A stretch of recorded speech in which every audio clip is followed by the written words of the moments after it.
Hello there, and here we are. So what we've got here is a delivery of a NYXI controller I ordered some time ago. So the packaging's pretty plain, but at least you know what it is without having to open it. So this controller is the NYXI Wizard Wireless, I think is what it's called. So it's for the Nintendo Switch, and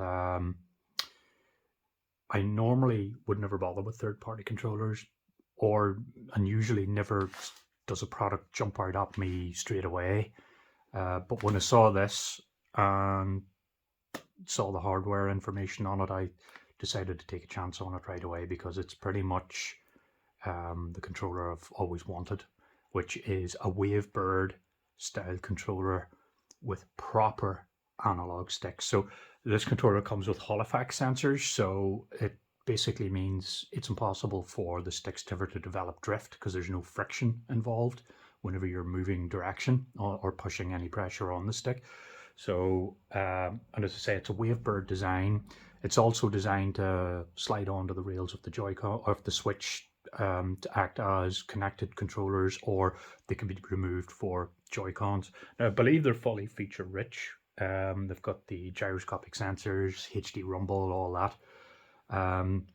But mainly what I ordered it for was to have a really high-end, top-quality PC controller, because I've been jumping between a PS5 controller, an Xbox One, and some 8-bit DOS, and they've all been great, but I've always felt like for certain things they're just not right. So I'm hoping this will be the champion of them all. So without further ado, let's slice in here and see what we've got, because I have never seen one of these controllers before, and if it wasn't for just randomly coming across an article on Nintendo Life about these, I probably would never have known about them, but they were ranting and raving about them, so I thought, yeah, why not? And the pricing isn't all that unreasonable. I think UK wise they're $58.99, probably the same in dollars and whatever other currency you are. But so okay, so it's wrapped up in plastic again. You know, we're supposed to be thinking green-minded these days. Why put it in plastic? Paper, a nice paper wrap would have done very well there, but let's not get into too many grumbles. So yeah, the packaging looks nice. So on the front, you've got what the controller looks like, of course. I have to say, holding the box, there's quite a bit of weight to it. So yeah, you do actually get these rear triggers and turbo buttons and stuff, so it's definitely feature rich. May even support some level of macroing, but not all that interested in macro controllers, so it's probably not a feature I would probably use, even if it does. So this is quite the snug fit.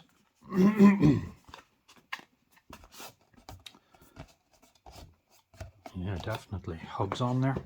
It's okay, just nice card and good sturdy feeling box. Definitely has shown there's some signs of wear here, so it's definitely been on the factory floor. Okay, there's our lid off, and okay, so looking like any ordinary controller at the moment. So before we get the controller out, let's take a look at this. So that is our little product manual, usual affair. Yep, usual languages.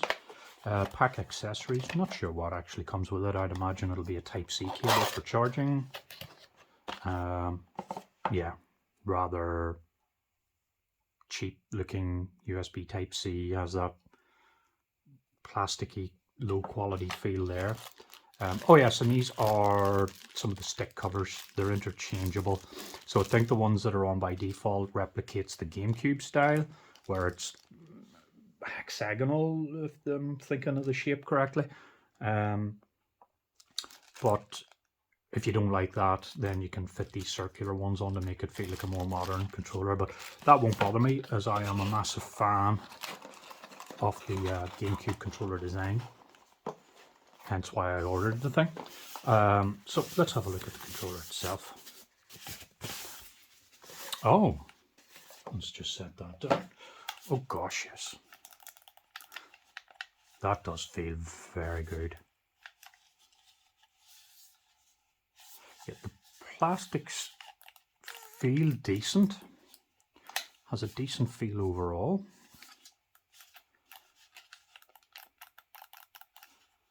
I'm just quiet here because I'm just trying to judge for comfort.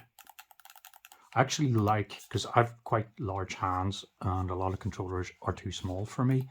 So I do like when I'm holding it in this position, my fingers are just resting nicely on the shoulder buttons. Now the shoulder buttons are not analog, which could be a deal breaker for some. I've absolutely no interest in analog triggers because most of the games I play are not requiring them, and I don't want to have to do large travel just to press a button. So that feels great. Nice clicky buttons.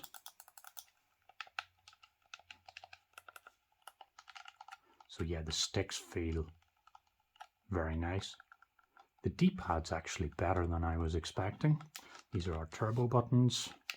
It seems from pressing the buttons here, it seems the battery is flat, so it comes with no charge. Yeah, one minor gripe I have with the design is each Joy-Con, if you want to charge them independent or charge them together without having them slid onto the Switch itself, they have two USB Type-C, so it means you have to charge them one at a time or together using two chargers. I would have liked the design to incorporate the middle slide rail to have a USB Type-C there, so if you connected it in, it would charge both controllers at the same time.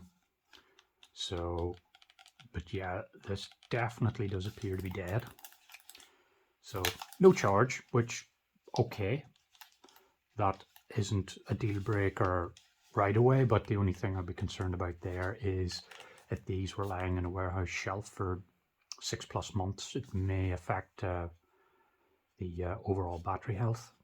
But because these seem to be made to order at the moment, I wouldn't be all that too concerned.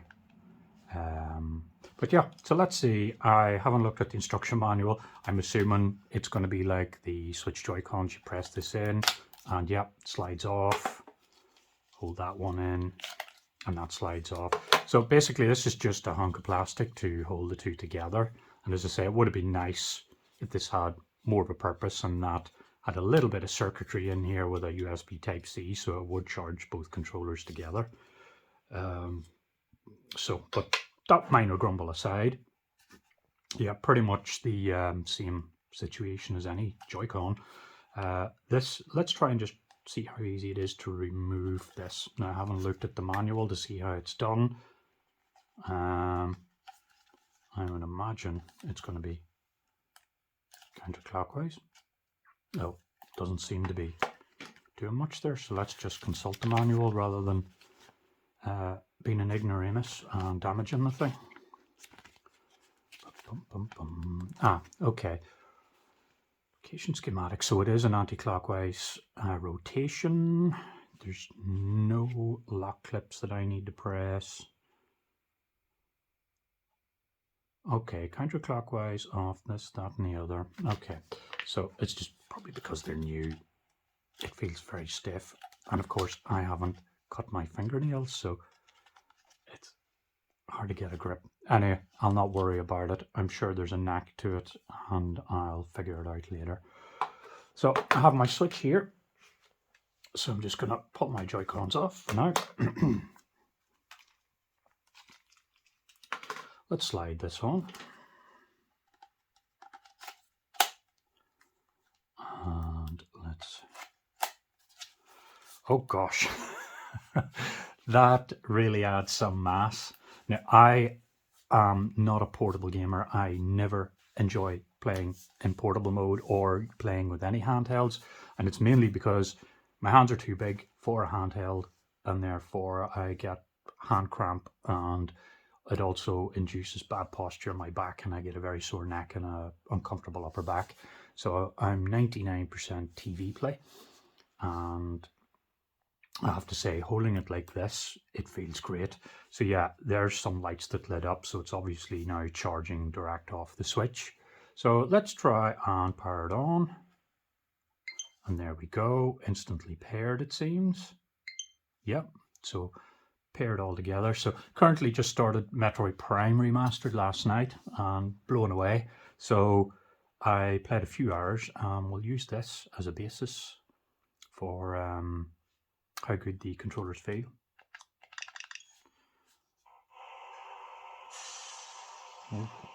Yeah, oh my word, the sticks do feel very smooth.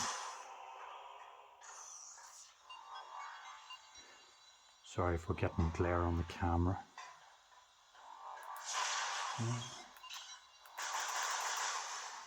I'm only after noticing the actual buttons have backlight, so that's a nice touch. Quite like that indeed. Very nice.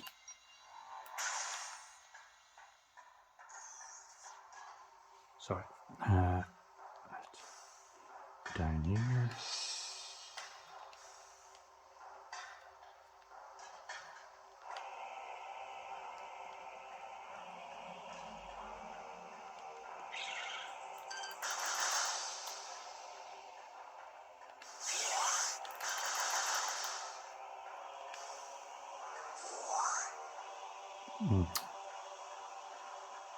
So the overall impression I'm getting here is very good. Yeah, so the I'm just checking out the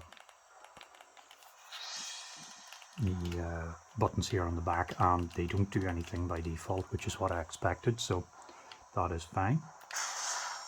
Oh, I hit the wrong button.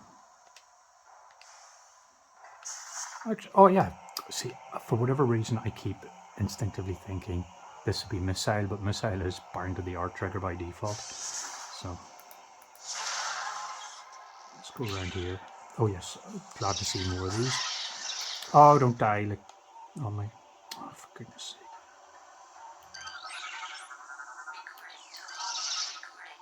There we go, got one. That's all I wanted.